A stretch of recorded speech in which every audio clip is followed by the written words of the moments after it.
कोई कहता है कि झंडा सिंह का कतल जय सिंह कन्हैया ने करवाया सी, कोई कहता कि नहीं उन्हें नहीं किसी होर ने करवाया सी। जो भी होवे ਇਹ ਗੱਲ ਜ਼ਰੂਰ ਤੈਅ ਹੈਗੀ ਹੈ ਕਿ ਉਹਨਾਂ ਦਾ ਕਤਲ ਕੀਤਾ ਗਿਆ ਸੀ। ਸਰ ਸਰਦਾਰ ਝੰਡਾ ਸਿੰਘ ਜੀ ਦੇ ਕਤਲ ਤੋਂ ਬਾਅਦ ਮਿਸਲ ਦਾ ਕੀ ਬਣਿਆ ਤੇ ਫਿਰ ਇਸ ਦੀ ਵਾਗਡੋਰ ਕਿਸ ਦੇ ਹੱਥਾਂ 'ਚ ਆਈ? ਵੇਖਣ ਵਾਲੀ ਗੱਲ ਇਹ ਹੈ ਕਿ ਨੁਕਸਾਨ ਭਾਵੇਂ ਕਿਸੇ ਦਾ ਹੁੰਦਾ ਹੋਵੇ ਪਰ ਫੌਜਾਂ ਤਾਂ ਆਖਿਰਕਾਰ ਦੋਨੇ ਪਾਸੇ ਸਿੰਘਾਂ ਦੀਆਂ ਹੀ ਸਨ। ਗੰਡਾ ਸਿੰਘ ਦੀ ਮੌਤ ਤੋਂ ਬਾਅਦ ਰਣਜੀਤ ਸਿੰਘ ਨੇ ਸਭ ਤੋਂ ਪਹਿਲਾਂ ਲਾਹੌਰ ਦੇ ਉੱਤੇ ਕਬਜ਼ਾ ਕੀਤਾ। ਦੇਖੋ ਜਿਵੇਂ ਕਿ ਮੈਂ ਪਹਿਲਾਂ ਵੀ ਜ਼ਿਕਰ ਕੀਤਾ ਕਿ ਸਿੱਖਾਂ ਦੀ ਏਕਤਾ ਦੇ ਉੱਤੇ ਪਹਿਲਾਂ ਵੀ ਬਹੁਤ ਵਾਰ ਸਵਾਲ ਉੱਠੇ ਜੀ, ਤੇ ਮਾਫ ਕਰਨਾ ਹਾਲਾਤ ਅੱਜ ਵੀ ਇਹੀ ਨੇ। ਬਿਲਕੁਲ ਜੀ।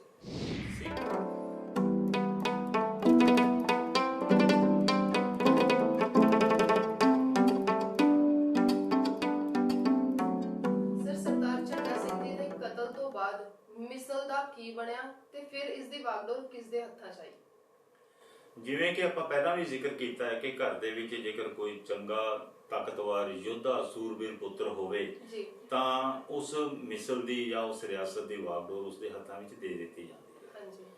ਜਿਸ ਵੇਲੇ ਸਰਦਾਰ ਝੰਡਾ ਸਿੰਘ ਦੀ ਮੌਤ ਹੋ ਗਈ, ਅਕਾਲ ਚਲਾਣਾ ਕਰ ਗਏ, ਤਾਂ ਉਹਨਾਂ ਦੇ ਛੋਟੇ ਭਰਾ ਗੰਡਾ ਸਿੰਘ ਨੂੰ ਇਸ ਮਿਸਲ ਦਾ ਸਰਦਾਰ ਬਣਾਇਆ ਗਿਆ। ਹਾਲਾਂਕਿ ਉਹ ਵੀ ਬਹੁਤ ਤਾਕਤਵਰ ਸੀ, ਬਹੁਤ ਸੂਰਬੀਰ ਸੀ ਅਤੇ ਉਸਦੀ ਨੀਤੀ ਵੀ ਇਹੀ ਸੀ ਕਿ ਜਿੰਨਾ ਹੋ ਸਕਦਾ ਹੈਗਾ ਭੰਗੀ ਮਿਸਲ ਦਾ ਵਿਸਤਾਰ ਕੀਤਾ ਜਾਵੇ, ਤੇ ਉਹਨਾਂ ਨੇ ਕੀਤਾ ਵੀ। ਉਹਨਾਂ ਨੇ ਅੰਮ੍ਰਿਤਸਰ ਸ਼ਹਿਰ ਦੇ ਵਿੱਚ ਨਵੀਆਂ ਇਮਾਰਤਾਂ ਬਣਵਾਈਆਂ, ਰਸਤੇ ਬਣਵਾਏ, ਬਾਜ਼ਾਰ ਬਣਵਾਏ। ਇਸ ਤਰੀਕੇ ਨਾਲ ਵਿਸਤਾਰ ਨਾ ਸਿਰਫ ਅੰਮ੍ਰਿਤਸਰ ਸ਼ਹਿਰ ਦਾ ਹੋਇਆ ਬਲਕਿ ਹੋਰ ਬਾਕੀ ਖੇਤਰਾਂ ਦਾ ਵੀ ਉਹਨਾਂ ਨੇ ਇਸੇ ਤਰੀਕੇ ਨਾਲ ਵਿਸਤਾਰ ਕੀਤਾ। ਪਰ ਇੱਕ ਗੱਲ ਯਾਦ ਰੱਖਣ ਵਾਲੀ ਹੈ ਕਿ ਗੰਡਾ ਸਿੰਘ ਸਾਰੀ ਉਮਰ ਇਸ ਗੱਲ ਨੂੰ ਨਹੀਂ ਭੁੱਲ ਸਕੇ ਕਿ ਉਹਨਾਂ ਦੇ ਭਰਾ ਝੰਡਾ ਸਿੰਘ ਦਾ ਕਤਲ ਕਰਵਾਇਆ ਸੀ, ਤੇ ਕਤਲ ਜਿਹੜਾ ਕਰਵਾਇਆ ਸੀ ਉਸ ਦਾ ਸਾਰਾ ਇਲਜ਼ਾਮ ਜੋ ਹੈ ਉਹ ਜੈ ਸਿੰਘ ਕਨ੍ਹਈਆ ਤੇ ਜਾਂਦਾ ਸੀ। ਹੁਣ ਜੈ ਸਿੰਘ ਕਨ੍ਹਈਆ ਦੀ ਆਪਣੀ ਰਿਆਸਤ ਵੀ ਕਾਫੀ ਵੱਡੀ ਸੀ, ਪਰ ਇਹ ਗੱਲ ਬਹੁਤ ਸਾਰੇ ਇਤਿਹਾਸਕਾਰ ਜਿਹੜੇ ਹੈ ਆਪਣੇ ਆਪਣੇ ਤਰੀਕੇ ਦੇ ਨਾਲ ਬਿਆਨ ਕਰਦੇ ਨੇ। ਕੋਈ ਕਹਿੰਦਾ ਹੈ ਕਿ ਝੰਡਾ ਸਿੰਘ ਦਾ ਕਤਲ ਜੈ ਸਿੰਘ ਕਨ੍ਹਈਆ ਨੇ ਕਰਵਾਇਆ ਸੀ, ਕੋਈ ਕਹਿੰਦਾ ਕਿ ਨਹੀਂ ਉਹਨੇ ਨਹੀਂ ਕਿਸੇ ਹੋਰ ਨੇ ਕਰਵਾਇਆ ਸੀ। ਜੋ ਵੀ ਹੋਵੇ ਇਹ ਗੱਲ ਜ਼ਰੂਰ ਤੈਅ ਹੈਗੀ ਹੈ ਕਿ ਉਹਨਾਂ ਦਾ ਕਤਲ ਕੀਤਾ ਗਿਆ ਸੀ। ਹੁਣ ਇੱਕ ਗੱਲ ਹੋਰ ਹੈ ਕਿ ਜਿਸ ਵੇਲੇ ਕਤਲ ਦੀ ਆਪਾਂ ਗੱਲ ਕਰਦੇ ਹਾਂ ਤਾਂ ਉਸਦੇ ਪਿੱਛੇ ਜੋ ਝਗੜੇ ਹੁੰਦੇ ਨੇ ਜਾਂ ਜੋ ਕਾਰਨ ਹੁੰਦੇ ਨੇ, ਉਹ ਸਭ ਤੋਂ ਵੱਡਾ ਕਾਰਨ ਇਹੀ ਹੈ ਕਿ ਕਿਸੇ ਦੀ ਚੀਜ਼ ਦੇ ਉੱਤੇ, ਕਿਸੇ ਦੀ ਜ਼ਮੀਨ ਦੇ ਉੱਤੇ ਜਾਂ ਕਿਸੇ ਦੀ ਧਨ ਦੌਲਤ ਦੇ ਉੱਤੇ ਕਬਜ਼ਾ ਕਰ ਲਿਆ ਜਾਵੇ। ਤੇ ਭੰਗੀ ਮਿਸਲ ਨੂੰ ਕਮਜ਼ੋਰ ਕਰਨ ਵਾਸਤੇ ਹੀ ਇਹ ਸਭ ਕੁਝ ਕੀਤਾ ਜਾ ਰਿਹਾ ਸੀ। ਹੁਣ ਉਸ ਸਮੇਂ ਦਾ ਕੋਈ ਸਮਕਾਲੀ ਜਿਹੜਾ ਇਤਿਹਾਸਕਾਰ ਹੈ ਉਹ ਵੀ ਨਹੀਂ ਹੈ ਜਿਸਨੇ ਕੋਈ ਕਿਤਾਬ ਲਿਖੀ ਹੋਵੇ ਜਿਸ ਦੇ ਵਿੱਚ ਸਿੱਧਾ ਜ਼ਿਕਰ ਹੋਵੇ ਕਿ ਇਹ ਕਤਲ ਜੈ ਸਿੰਘ ਕਨ੍ਹਈਆ ਨੇ ਕੀਤਾ ਸੀ ਜਾਂ ਕਰਵਾਇਆ ਸੀ। ਹੁਣ ਇਹ ਮੰਨ ਲੈਣਾ ਪੈਂਦਾ ਹੈਗਾ ਕਿ ਸਰਦਾਰ ਝੰਡਾ ਸਿੰਘ ਦਾ ਕਤਲ ਤਾਂ ਹੋਇਆ ਸੀ, ਪਰ ਕਾਤਲ ਕੌਣ ਸੀ ਇਹ ਨਹੀਂ ਪਤਾ। ਪਰ ਦੂਜੇ ਪਾਸੇ ਗੰਡਾ ਸਿੰਘ ਦੇ ਮਨ ਵਿੱਚ ਇਹ ਵਿਚਾਰ ਹਮੇਸ਼ਾ ਹੀ ਆਉਂਦਾ ਰਿਹਾ ਕਿ ਮੇਰੇ ਵੱਡੇ ਭਰਾ ਦਾ ਕਤਲ ਹੋਇਆ ਹੈ ਤੇ ਮੈਂ ਉਸਦਾ ਬਦਲਾ ਜ਼ਰੂਰ ਲੈਣਾ ਹੈ। ਇਸ ਤਰੀਕੇ ਨਾਲ ਜਦੋਂ ਥੋੜੀ ਜਿਹੀ ਸ਼ਾਂਤੀ ਮਿਲੀ ਤਾਂ ਉਸਨੇ ਆਪਣੀ ਫੌਜ ਨੂੰ ਲਿਆ ਤੇ ਆਪਣੀ ਜਮਜਮਾ ਤੋਪ ਨਾਲ ਲੈ ਕੇ ਉਹ ਪਠਾਨਕੋਟ ਵੱਲ ਨੂੰ ਤੁਰ ਪਿਆ ਤਾਂ ਕਿ ਜੈ ਸਿੰਘ ਕਨ੍ਹਈਆ ਦੀ ਮਿਸਲ ਦੇ ਉੱਤੇ ਹਮਲਾ ਕੀਤਾ ਜਾ ਸਕੇ। ਇਸ ਗੱਲ ਦਾ ਪਤਾ ਜਦੋਂ ਜੱਸਾ ਸਿੰਘ ਰਾਮਗੜੀਆ ਨੂੰ ਲੱਗਿਆ ਤਾਂ ਰਾਮਗੜੀਆ ਵੀ ਇਸ ਦੇ ਨਾਲ ਹੀ ਆ ਗਿਆ, ਕਿਉਂਕਿ ਰਾਮਗੜੀਆ ਔਰ ਜੈ ਸਿੰਘ ਕਨ੍ਹਈਆ ਦੀ ਆਪਸ ਦੇ ਵਿੱਚ ਬਸ ਕਾਫੀ ਖੁੰਦਕਬਾਜ਼ੀ ਸੀ ਤੇ ਉਹ ਇਸ ਨੂੰ ਕਾਫੀ ਵਾਰ ਨੀਵਾਂ ਦਿਖਾ ਚੁੱਕੇ ਸਨ। ਉਧਰ ਜੈ ਸਿੰਘ ਕਨ੍ਹਈਆ ਨੂੰ ਜਦੋਂ ਪਤਾ ਲੱਗਿਆ ਕਿ ਗੰਡਾ ਸਿੰਘ ਜਿਹੜਾ ਹੈ ਉਹ ਪੂਰੀ ਫੌਜ ਦੇ ਨਾਲ ਮੇਰੇ ਉੱਤੇ ਚੜ੍ਹਾਈ ਕਰਨ ਆ ਰਿਹਾ ਤਾਂ ਉਹਨੇ ਬਾਕੀ ਮਿਸਲਾਂ ਦੇ ਸਰਦਾਰਾਂ ਨਾਲ ਗੰਢ ਤੁੱਪ ਕੀਤੀ ਤੇ ਕਾਫੀ ਫੌਜ ਉਹਨੇ ਵੀ ਇਕੱਠੀ ਕਰ ਲਈ। ਹੁਣ ਇਧਰੋਂ ਤੇ ਉਧਰੋਂ ਦੋਨੇ ਪਾਸਿਓਂ ਫੌਜਾਂ ਦੀਨਾਨਗਰ ਦੇ ਕੋਲ ਆ ਕੇ ਰੁਕ ਗਈਆਂ। ਵੇਖਣ ਵਾਲੀ ਗੱਲ ਇਹ ਹੈ ਕਿ ਨੁਕਸਾਨ ਭਾਵੇਂ ਕਿਸੇ ਦਾ ਹੁੰਦਾ ਹੋਵੇ ਪਰ ਫੌਜਾਂ ਤਾਂ ਆਖਿਰਕਾਰ ਦੋਨੇ ਪਾਸੇ ਸਿੰਘਾਂ ਦੀਆਂ ਹੀ ਸਨ। ਦੱਸਿਆ ਜਾਂਦਾ ਹੈ ਕਿ ਕਰੀਬ 10 ਦਿਨ ਤੱਕ ਉੱਥੇ ਦੋਨੇ ਫੌਜਾਂ ਆਪਸ ਵਿੱਚ ਟਕਰਾਉਂਦੀਆਂ ਰਹੀਆਂ ਤੇ ਇਸ ਦੌਰਾਨ ਬਹੁਤ ਸਾਰੇ ਸਿੰਘਾਂ ਨੂੰ ਅਕਾਲ ਚਲਾਣਾ ਕਰਨਾ ਪਿਆ, ਉਹਨਾਂ ਦੀ ਮੌਤ ਹੋ ਗਈ। ਕਿਸ ਤਰੀਕੇ ਨਾਲ ਇੱਕ ਬਹੁਤ ਹੀ ਇਤਿਹਾਸਕਾਰ ਵੀ ਮੰਨਦੇ ਨੇ ਕਿ ਬਹੁਤ ਹੀ ਦੁਖਦਾਈ ਘਟਨਾ ਸੀ। ਫਿਰ ਵੀ ਬਾਅਦ ਦੇ ਵਿੱਚ ਇਹ ਹੋਇਆ ਕਿ ਗੰਡਾ ਸਿੰਘ ਨੂੰ ਅਚਾਨਕ ਕੋਈ ਇੱਕ ਬੜੀ ਨਾਮੁਰਾਦ ਜਿਹੀ ਬਿਮਾਰੀ ਲੱਗ ਗਈ ਜੋ ਲਾ ਇਲਾਜ ਸੀ। ਉਸਦਾ ਕੋਈ ਇਲਾਜ ਹੀ ਨਾ ਹੋਇਆ ਤੇ ਹੌਲੀ ਹੌਲੀ ਉਹ ਬਿਮਾਰੀ ਇੱਕ ਨਾਸੂਰ ਬਣ ਗਈ ਤੇ ਇਸੇ ਬਿਮਾਰੀ ਨੇ ਗੰਡਾ ਸਿੰਘ ਦੀ ਜਾਨ ਲੈ ਲਈ ਤੇ ਉਸ ਤੋਂ ਬਾਅਦ ਜਿਹੜੀ ਇਹ ਮਿਸਲ ਹੈ ਉਹ ਹੋਰ ਜ਼ਿਆਦਾ ਕਮਜ਼ੋਰ ਹੋ ਗਈ। ਸਰ ਸੁਣਿਆ ਬਹੁਤ ਹੀ ਛੇਤੀ ਇਸ ਮਿਸਲ ਦਾ ਅੰਤ ਹੋ ਗਿਆ। ਮੇਰਾ ਸਵਾਲ ਇਹ ਹੈ ਕਿ ਇੰਨੀ ਸ਼ਕਤੀਸ਼ਾਲੀ ਮਿਸਲ ਹੋਣ ਤੋਂ ਬਾਅਦ ਵੀ ਇਹਦਾ ਅੰਤ ਇੰਨੀ ਛੇਤੀ ਕਿਉਂ ਹੋ ਗਿਆ? ਇੱਕ ਬਹੁਤ ਹੀ ਮਹੱਤਵਪੂਰਨ ਸਵਾਲ ਹੈ ਇਹ ਜੀ ਕਿ ਇੰਨੀ ਤਾਕਤਵਰ ਤੇ ਸਾਰੀਆਂ ਮਿਸਲਾਂ ਤੋਂ ਅਮੀਰ ਮਿਸਲ ਹੋਣ ਦੇ ਬਾਵਜੂਦ ਜੀ ਇਸ ਮਿਸਲ ਦਾ ਅੰਤ ਇੰਨੀ ਛੇਤੀ ਕਿਵੇਂ ਹੋ ਗਿਆ? ਹਾਂਜੀ ਦਰਅਸਲ ਇਹ ਅੰਤ ਜਿਹੜਾ ਹੋਇਆ ਹੈ ਇਹ ਆਪਸੀ ਕਿਹਾ ਜਾ ਸਕਦਾ ਖੁੰਦਕਬਾਜ਼ੀ ਦਾ ਹੀ ਪਰਿਣਾਮ ਸੀਗਾ। ਹਾਂਜੀ ਦੇਖੋ ਕਿੱਥੇ ਇੱਕ ਛੋਟਾ ਜਿਹਾ ਇੱਕ ਜੱਟ ਜਿਹਨੂੰ ਜ਼ਿਆਦਾ ਪਤਾ ਵੀ ਨਹੀਂ ਸੀਗਾ, ਛੱਜਾ ਸਿੰਘ ਵਰਗਾ ਆਦਮੀ, ਉਹਨੇ ਇੱਕ ਦਲ ਬਣਾ ਕੇ ਤੇ ਕਿਸ ਤਰ੍ਹਾਂ ਬਾਬਾ ਬੰਦਾ ਸਿੰਘ ਬਹਾਦਰ ਤੋਂ ਅੰਮ੍ਰਿਤ ਛਕ ਕੇ ਉਸ ਤੋਂ ਬਾਅਦ ਉਹਨਾਂ ਦੀ ਫੌਜ ਵਿੱਚ ਭਰਤੀ ਹੋ ਕੇ ਤੇ ਬਾਅਦ ਦੇ ਵਿੱਚ ਇਸ ਮਿਸਲ ਦੀ ਨੀਂਹ ਰੱਖੀ। ਹਾਂਜੀ ਉਸ ਤੋਂ ਬਾਅਦ ਉਹਨਾਂ ਭੂਮਾ ਸਿੰਘ ਤੇ ਉਹਨਾਂ ਦੇ ਹਰੀ ਸਿੰਘ ਨੇ ਇਹਨਾਂ ਦਾ ਕਿੰਨਾ ਵਿਸਤਾਰ ਕੀਤਾ। ਜੀ ਮਗਰੋਂ ਫਿਰ ਝੰਡਾ ਸਿੰਘ ਨੇ ਵੀ ਕੋਈ ਕਸਰ ਨਹੀਂ ਛੱਡੀ ਹੈ ਤੇ ਗੰਡਾ ਸਿੰਘ ਨੇ ਵੀ। ਹਾਂਜੀ ਪਰ ਇਹ ਜਿਹੜੀ ਗੱਲ ਸੀਗੀ ਇਹ ਕੁਝ ਆਪਣੇ ਹੀ ਲੋਕਾਂ ਨੂੰ ਨਹੀਂ ਸੀ ਸਹੀ ਉਤਰ ਰਹੀ, ਉਹਨਾਂ ਦੇ ਦਿਮਾਗ 'ਚ ਬੈਠ ਨਹੀਂ ਸੀ ਰਹੀ ਕਿ ਉਹ ਇਸ ਦੀ ਤਰੱਕੀ ਨੂੰ ਕਬੂਲ ਕਰ ਲੈਣ ਜਾਂ ਖਿੜੇ ਮੱਥੇ ਸਵੀਕਾਰ ਕਰ ਲੈਣ ਕਿ ਹਾਂ ਤਰੱਕੀ ਜੇਕਰ ਕੋਈ ਕਰ ਰਿਹਾ ਤਾਂ ਉਹ ਵੀ ਸਾਡਾ ਸਿੱਖ ਭਰਾ ਹੈ। ਜੀ ਪਰ ਨਹੀਂ, ਇਸ ਦਾ ਮੈਂ ਇਤਿਹਾਸਿਕ ਪੱਖੋਂ ਇਹ ਗੱਲ ਕਰ ਰਿਹਾ ਹਾਂ ਕਿਉਂਕਿ ਧਾਰਮਿਕ ਪੱਖੋਂ ਕੁਝ ਲੋਕਾਂ ਨੂੰ ਲੱਗਦਾ ਹੈਗਾ ਕਿ ਸ਼ਾਇਦ ਇਦਾਂ ਨਾ ਹੋਇਆ ਹੋਵੇ, ਪਰ ਇਤਿਹਾਸ ਆਪਣੀ ਥਾਂ ਤੇ ਹੁੰਦਾ ਹੈ। ਇਤਿਹਾਸ ਦੇ ਵਿੱਚ ਕੋਈ ਵੀ ਚੀਜ਼ ਵਧਾ ਚੜਾ ਕੇ ਜਾਂ ਘੱਟ ਕਰਕੇ ਨਹੀਂ ਦੱਸੀ ਜਾਂਦੀ। ਬਿਲਕੁਲ ਇਤਿਹਾਸ ਦੇ ਵਿੱਚ ਤਰੀਕਾਂ ਮੌਜੂਦ ਹੁੰਦੀਆਂ ਨੇ ਜਿਨ੍ਹਾਂ ਦੇ ਵਿੱਚ ਅਸੀਂ ਤੈਅ ਕਰਦੇ ਹਾਂ ਕਿ ਫਲਾਣੀ ਤਰੀਕ ਨੂੰ ਫਲਾਣੇ ਦਿਨ ਆਹ ਘਟਨਾ ਹੋਈ ਸੀ। ਆਖਿਰ ਉਹ ਇਤਿਹਾਸਕਾਰ ਕਿਸੇ ਨਾ ਕਿਸੇ ਗੱਲੋਂ ਤਾਂ ਉਸ ਸਿੱਟੇ ਤੇ ਪਹੁੰਚਦਾ ਹੈ। ਜੀ ਹੁਣ ਆਪਾਂ ਇਸ ਸਿੱਟੇ ਤੇ ਪਹੁੰਚੇ ਹਾਂ ਕਿ ਜਿਸ ਵੇਲੇ ਗੰਡਾ ਸਿੰਘ ਨੇ ਇਹ ਸਭ ਕੁਝ ਕਰ ਲਿਆ ਤਾਂ ਬਾਅਦ ਦੇ ਵਿੱਚ ਸ਼ੁਕਰ ਚੱਕੀਆ ਮਿਸਲ ਦਾ ਸਰਦਾਰ ਰਣਜੀਤ ਸਿੰਘ, ਜੀ ਉਸ ਨੂੰ ਇਹ ਲੱਗਿਆ ਕਿ ਇਹ ਸ਼ਖਸ ਬਹੁਤ ਜ਼ਿਆਦਾ ਤਾਕਤਵਰ ਹੁੰਦਾ ਜਾ ਰਿਹਾ ਹੈ ਤੇ ਉਹ ਉਦੋਂ ਤੋਂ ਹੀ ਮਤਲਬ ਇਸ ਚੀਜ਼ ਦੇ ਲਈ ਤਰਲੋ ਮੱਛੀ ਹੋ ਰਹੇ ਸਨ, ਜੋ ਇਤਿਹਾਸਕਾਰ ਦੱਸਦੇ ਹਨ ਕਿ ਕਿਸ ਤਰੀਕੇ ਨਾਲ ਇੰਨੀ ਵੱਡੀ ਮਿਸਲ ਦੇ ਉੱਤੇ ਕਿਸੇ ਤਰੀਕੇ ਨਾਲ ਉਹਨਾਂ ਦੇ ਖੇਤਰਾਂ ਨੂੰ ਆਪਣੇ ਖੇਤਰ ਦੇ ਵਿੱਚ ਮਿਲਾਇਆ ਜਾਵੇ। ਜੀ ਗੰਡਾ ਸਿੰਘ ਦੀ ਮੌਤ ਤੋਂ ਬਾਅਦ ਰਣਜੀਤ ਸਿੰਘ ਨੇ ਸਭ ਤੋਂ ਪਹਿਲਾਂ ਲਾਹੌਰ ਦੇ ਉੱਤੇ ਕਬਜ਼ਾ ਕੀਤਾ। ਹੁਣ ਲਾਹੌਰ ਜਿਹੜਾ ਹੈ ਉਹ ਭੰਗੀ ਮਿਸਲ ਦਾ ਇੱਕ ਖਾਸ ਸਥਾਨ ਸੀਗਾ। ਹਾਂਜੀ ਇਸ 1799 ਦੀ ਗੱਲ ਹੈਗੀ ਹੈ ਕਿ ਜਿਸ ਵੇਲੇ ਉਹਨਾਂ ਨੇ ਲਾਹੌਰ ਤੇ ਕਬਜ਼ਾ ਕਰ ਲਿਆ। ਲਾਹੌਰ ਤੇ ਕਬਜ਼ਾ ਕਰਨ ਦਾ ਮਤਲਬ ਇਹ ਸੀਗਾ ਕਿ ਭੰਗੀ ਮਿਸਲ ਤੇ ਕਬਜ਼ਾ। ਹਾਂਜੀ ਮਗਰੋਂ ਵਕਤ ਆਉਣ ਦੇ ਉੱਤੇ ਤਕਰੀਬਨ 5-6 ਸਾਲ ਉਹ ਹੋਰ ਕੰਮਾਂ 'ਚ ਰੁੱਝੇ ਰਹੇ ਤੇ 1805 ਦੇ ਵਿੱਚ ਫਿਰ ਇਸ ਨੇ ਰਣਜੀਤ ਸਿੰਘ ਨੇ ਸ਼ੁਕਰ ਚੱਕੀਆ ਮਿਸਲ ਦੇ ਸਰਦਾਰ ਮਹਾਰਾਜਾ ਰਣਜੀਤ ਸਿੰਘ ਨੇ ਭੰਗੀ ਮਿਸਲ ਦੇ ਅੰਮ੍ਰਿਤਸਰ ਸ਼ਹਿਰ ਤੇ ਵੀ ਕਬਜ਼ਾ ਕਰ ਲਿਆ। ਜੀ ਹੁਣ ਅੰਮ੍ਰਿਤਸਰ ਸ਼ਹਿਰ ਦਾ ਕਬਜ਼ਾ ਖਤਮ ਹੋਣ ਦੇ ਨਾਲ ਹੀ ਭੰਗੀ ਮਿਸਲ ਸਮਾਪਤ ਹੋ ਗਈ। ਜੀ ਇੱਕ ਮਿਸਲ ਜਿੰਨੀ ਜੋਸ਼ੋ ਖਰੋਸ਼ ਦੇ ਨਾਲ ਇੰਨੀ ਉੱਠੀ ਸੀ ਉਹ ਉਨੀ ਹੀ ਛੇਤੀ ਖਤਮ ਵੀ ਹੋ ਗਈ। ਕਿਹਾ ਜਾਂਦਾ ਹੈ ਕਿ ਭੰਗੀ ਮਿਸਲ ਦੀ ਉਮਰ ਸਾਰੀਆਂ ਮਿਸਲਾਂ ਨਾਲੋਂ ਘੱਟ ਰਹੀ ਕਿਉਂਕਿ ਉਹ ਬਹੁਤ ਛੇਤੀ ਜਿਹੜਾ ਹੈ ਉਹ ਆਪਣਾ ਆਕਾਰ ਖੋ ਬੈਠੀ ਤੇ ਇਹ ਗੱਲ ਉਸ ਵੇਲੇ ਵੀ ਚਿੰਤਾ ਦਾ ਵਿਸ਼ੇ ਸੀ ਤੇ ਅੱਜ ਵੀ ਚਿੰਤਾ ਦਾ ਵਿਸ਼ਾ ਹੈ। ਜੀ ਕੀ ਭੰਗੀ ਮਿਸਲ ਦਾ ਅੰਤ ਸਿੱਖਾਂ ਦੀ ਆਪਸੀ ਰੰਜਿਸ਼ ਵੱਲ ਇਸ਼ਾਰਾ ਨਹੀਂ ਕਰਦਾ? ਕੀ ਖਿਆਲ ਹੈ ਤੁਹਾਡਾ? ਜੀ ਬਿਲਕੁਲ ਸਹੀ ਕਹਿ ਰਹੇ ਹੋ ਤੁਸੀਂ।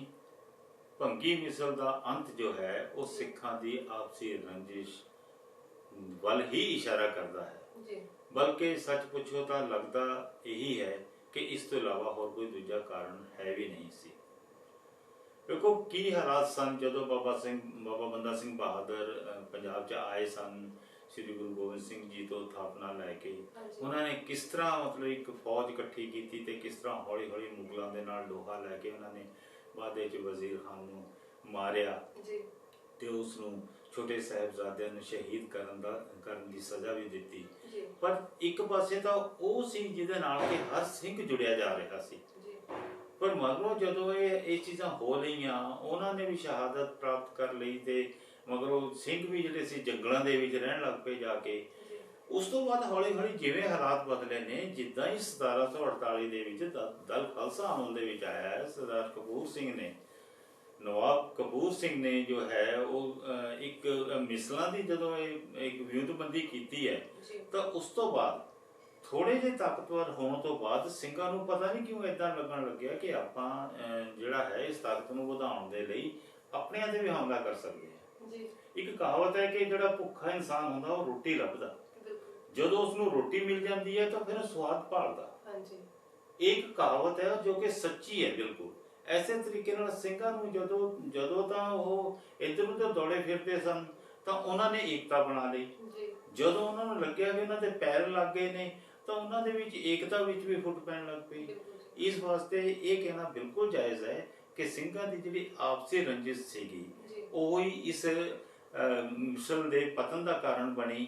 ਤੇ ਕਦੇ ਬਾਬਾ ਆਲਾ ਸਿੰਘ ਦਾ ਅਬਦਾਲੀ ਦੇ ਨਾਲ ਮਿਲ ਜਾਣਾ, ਕਦੇ ਰਣਜੀਤ ਸਿੰਘ ਦਾ ਦੂਜਿਆਂ ਦੇ ਨਾਲ ਮਿਲ ਕੇ ਛੋਟੀ ਮਿਸਲ ਦੇ ਉੱਤੇ, ਇਹ ਅਜੀਬ ਜਿਹੇ ਕਿਸਮ ਦੇ ਫੈਸਲੇ ਸਨ ਜਿਹੜੇ ਮਿਸਲਾਂ ਦੇ ਸਰਦਾਰ ਲੈਂਦੇ ਰਹੇ ਨੇ। ਤੇ ਬਾਅਦ ਦੇ ਵਿੱਚ ਮਹਾਰਾਜਾ ਰਣਜੀਤ ਸਿੰਘ ਨੇ ਜਿਸ ਵੇਲੇ ਇਸ ਪਾਸੇ ਨੂੰ ਮੂੰਹ ਕੀਤਾ ਹੈ, ਜਦੋਂ ਲਾਹੌਰ ਅਤੇ ਅੰਮ੍ਰਿਤਸਰ ਦੇ ਉੱਤੇ ਹਮਲਾ ਕੀਤਾ, ਤਾਂ ਫਿਰ ਇਹ ਆਪਣਿਆਂ ਦੀ ਹੀ ਇੱਕ ਮਾਰ ਸੀ ਜਿਸ ਦਾ ਖਾਮਿਆਜਾ ਜਿਹੜਾ ਹੈ ਉਹ ਭੰਗੀ ਮਿਸਲ ਨੂੰ ਭੁਗਤਣਾ ਪਿਆ ਜੀ। ਹਾਲਾਂਕਿ ਨਵਾਬ ਕਪੂਰ ਸਿੰਘ ਜੀ ਨੇ ਜਦੋਂ ਦਲ ਖਾਲਸਾ ਥਾਪਿਆ ਤਾਂ ਉਮੀਦ ਜਾਗੀ ਸੀਗੀ ਸਿੱਖ ਇੱਕ ਹੋ ਕੇ ਲੜਨਗੇ, ਪਰ ਭੰਗੀ ਮਿਸਲ ਦੇ ਅੰਤ ਤੋਂ ਬਾਅਦ ਲੱਗਦਾ ਹੈ ਕਿ ਸਿੱਖ ਕਦੀ ਇੱਕ ਹੋਏ ਹੀ ਨਹੀਂ। ਇਸ ਬਾਰੇ ਤੁਹਾਡਾ ਕੀ ਖਿਆਲ ਹੈ ਸਰ? ਦੇਖੋ, ਜਿਵੇਂ ਕਿ ਮੈਂ ਪਹਿਲਾਂ ਵੀ ਜ਼ਿਕਰ ਕੀਤਾ ਕਿ ਸਿੱਖਾਂ ਦੀ ਏਕਤਾ ਦੇ ਉੱਤੇ ਪਹਿਲਾਂ ਵੀ ਬਹੁਤ ਵਾਰ ਸਵਾਲ ਉੱਠੇ ਨੇ ਜੀ, ਤੇ ਮਾਫ ਕਰਨਾ ਹਾਲਾਤ ਅੱਜ ਵੀ ਇਹੀ ਨੇ। ਬਿਲਕੁਲ ਜੀ। ਸਿੱਖ ਨਵਾਬ ਕਪੂਰ ਸਿੰਘ ਦੇ ਕਹਿਣ ਤੇ ਇੱਕ ਤਾਂ ਹੋ ਗਏ ਸੀ, ਪਰ ਪਤਾ ਨਹੀਂ ਕਿਉਂ ਉਹਨਾਂ ਦੇ ਅੰਦਰ ਐਸੀ ਇੱਕ ਜਿਗਿਆਸਾ ਉੱਠਦੀ ਰਹੀ ਹੈ ਕਿ ਉਹ ਅਸਲ 'ਚ ਇੱਕ ਨਹੀਂ ਹੋਏ, ਬਲਕਿ ਇੱਕ ਹੋ ਕੇ ਹੀ ਵਿਚਰਦੇ ਰਹੇ।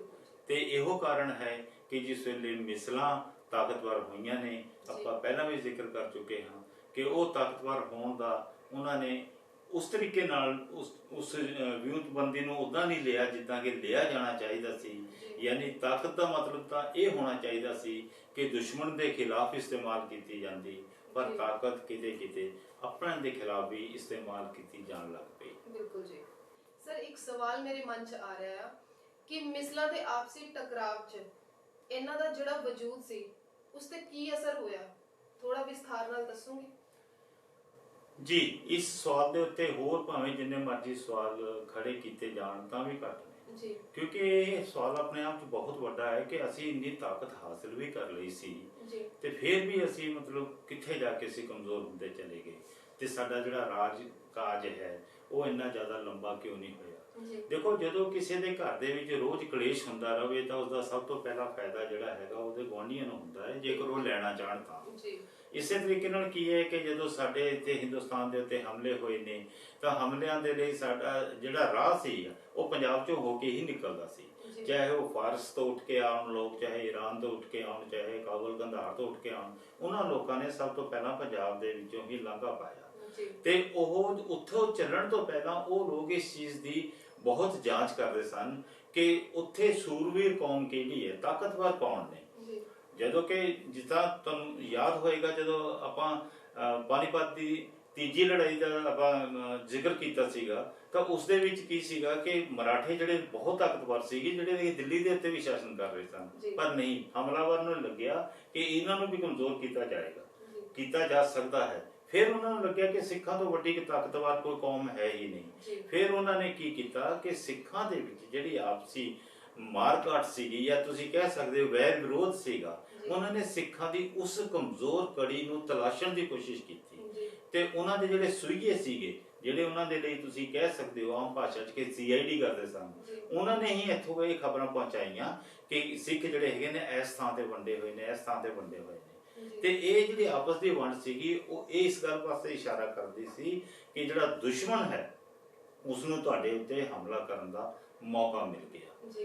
ਤੇ ਇਹ ਜਿਹੜਾ ਮੌਕਾ ਉਹਨਾਂ ਨੂੰ ਮਿਲਦਾ ਸੀਗਾ, ਇਹ ਸਿੱਖਾਂ ਲਈ ਬੜਾ ਘਾਤਕ ਹੁੰਦਾ ਸੀਗਾ। ਤੁਸੀਂ ਦੇਖੋ ਕਿ 1857 ਦੇ ਵਿੱਚ ਜਦੋਂ ਕ੍ਰਾਂਤੀ ਹੋਈ ਹੈ, ਜੇ ਉਹ ਕ੍ਰਾਂਤੀ ਹੋਣ ਤੋਂ 90 ਸਾਲ ਬਾਅਦ ਹਿੰਦੁਸਤਾਨ ਆਜ਼ਾਦ ਹੋਇਆ 1947 ਦੇ ਵਿੱਚ, ਜੇ ਇਹੋ ਜਿਹੀਆਂ ਕ੍ਰਾਂਤੀਆਂ ਸਾਡੇ ਸਿੱਖਾਂ ਨੇ ਤਾਂ ਬਹੁਤ ਪਹਿਲਾਂ ਸ਼ੁਰੂ ਕੀਤੀਆਂ ਹੋਈਆਂ ਸੀਗੀਆਂ। ਬਾਬਾ ਬੰਦਾ ਸਿੰਘ ਬਹਾਦਰ ਨੇ ਜਿਹੜੀ ਜਿੱਤ ਪ੍ਰਾਪਤ ਕਰ ਲਈ ਸੀਗੀ, ਜਿਹੜਾ ਉਹਨਾਂ ਨੇ 1708 ਤੋਂ 1716 ਤੱਕ ਉਹਨਾਂ ਨੇ ਮੁਗਲਾਂ ਦੀ ਇੱਟ ਨਾਲ ਇੱਟ ਵਜਾ ਦਿੱਤੀ ਸੀ, 60,000 ਫੌਜ ਨੂੰ ਉਹਨਾਂ ਨੇ ਪਿੱਛੇ ਧੱਕ ਦਿੱਤਾ ਸੀਗਾ।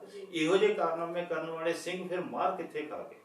ਮਾਰ ਇਹਨਾਂ ਹੀ ਗੱਲਾਂ ਦੇ ਵਿੱਚ ਖਾਧੀ ਹੈ ਕਿ ਸਿੰਘ ਜਿਹੜੇ ਸੀਗੇ ਉਹ ਅਵੇਸਲੇ ਹੋ ਗਏ, ਜਾਂ ਤੁਸੀਂ ਇਹ ਕਹਿ ਲਓ ਕਿ ਉਹਨਾਂ ਨੂੰ ਇਹ ਲੱਗ ਪਿਆ ਕਿ ਹੁਣ ਅਸੀਂ ਹੋਰ ਜ਼ਿਆਦਾ ਹਾਸਲ ਕਰ ਲਈਏ, ਚਾਹੇ ਇਸ ਦੇ ਲਈ ਸਾਨੂੰ ਆਪਣੇ ਤੇ ਕਿਉਂ ਨਾ ਮਾਰ ਕਰਨੀ ਪਵੇ। ਮੈਂ ਬੜੇ ਦੁੱਖ ਦੇ ਨਾਲ ਤੁਹਾਨੂੰ ਇੱਕ ਸ਼ੇਰ ਸੁਣਾਉਣਾ ਚਾਹਾਂਗਾ ਕਿ ਤੁਸੀਂ ਜਰਾ ਖਿਆਲ ਕਰੋ ਕਿ ਜਿਸ ਵੇਲੇ ਜੈ ਸਿੰਘ ਕਨ੍ਹਈਆ ਦੀ ਫੌਜ ਹੈ ਇੱਕ ਪਾਸੇ ਤੇ ਦੂਜੇ ਪਾਸੇ ਜਿਹੜੀ ਹੈਗੀ ਉਹ ਗੰਡਾ ਸਿੰਘ ਦੀ ਫੌਜ ਹੈ, ਤੇ ਇਸ ਤਰੀਕੇ ਨਾਲ ਜਦੋਂ ਭੰਗੀ ਮਿਸਲ ਔਰ ਕਨ੍ਹਈਆ ਮਿਸਲ ਜਾਂ ਰਾਮਗੜੀਆ ਮਿਸਲ ਜਦੋਂ ਇਹ ਲੋਕ ਆਪਸ 'ਚ ਟਕਰਾਉਂਦੇ ਸੀ ਤਾਂ ਟਕਰਾਅ ਦੇ ਵਿੱਚ ਆਖਰ ਖੂਨ ਤਾਂ ਜਿਹੜਾ ਸੀਗਾ ਉਹ ਸਾਡੇ ਪੰਜਾਬੀਆਂ ਦਾ, ਸਾਡੇ ਸਿੱਖਾਂ ਦਾ ਹੀ ਜੋ ਹੈਗਾ ਸੀ। ਬਿਲकुल जी। एक शेर है, किसी ने कहा है कि तुम्हारे दिल से उठेगा या मेरे जिगर से गुजरेगा, तुम्हारे दिल से उठेगा या मेरे जिगर से गुजरेगा, दर्द तो आखिर दर्द है चाहे जिगर से गुजरेगा। बिल्कुल जी बिल्कुल। ते हुण मैं इस दे नाल ही मैं इस गल की समाप्ति, इस मिसल की सारी जानकारी की समाप्ति करना चाहांगा, जिसका सिट्टा यही निकलता है कि सानू आपस दे विच प्यार दे नाल रहना चाहिदा है।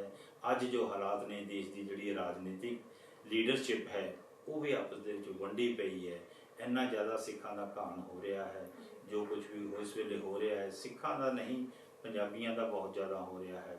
जो हालात ने वो भी यही दर्शाते हैं कि साडे दे विच एके दी अज भी कमी है। बहुत बहुत शुक्रिया सर, बहुत बहुत धन्यवाद तुहाडा साडे नाल इह जानकारी साझी करन लई। सो दर्शकों, ਅੱਜ ਅਸੀਂ ਤੁਹਾਨੂੰ ਭੰਗੀ ਮਿਸਲ ਬਾਰੇ ਪੂਰਾ ਵਿਸਥਾਰ 'ਚ ਜਾਣਕਾਰੀ ਦਿੱਤੀ ਆ ਕਿ ਕਦੋਂ ਇਹ ਮਿਸਲ ਬਣੀ ਤੇ ਕਿਵੇਂ ਇੰਨੀ ਜਲਦੀ ਇਹਦਾ ਖਾਤਮਾ ਹੋ ਗਿਆ। ਜਲਦੀ ਹੀ ਤੁਹਾਡੇ ਨਾਲ ਇੱਕ ਨਵਾਂ ਐਪੀਸੋਡ ਤੇ ਇੱਕ ਨਵੀਂ ਮਿਸਲ ਦੀ ਜਾਣਕਾਰੀ ਲੈ ਕੇ ਹਾਜ਼ਰ ਹੋਵਾਂਗੇ। ਉਦੋਂ ਤੱਕ ਦਿਓ ਇਜਾਜ਼ਤ। ਵਾਹਿਗੁਰੂ ਜੀ ਕਾ ਖਾਲਸਾ, ਵਾਹਿਗੁਰੂ ਜੀ ਕੀ ਫਤਿਹ।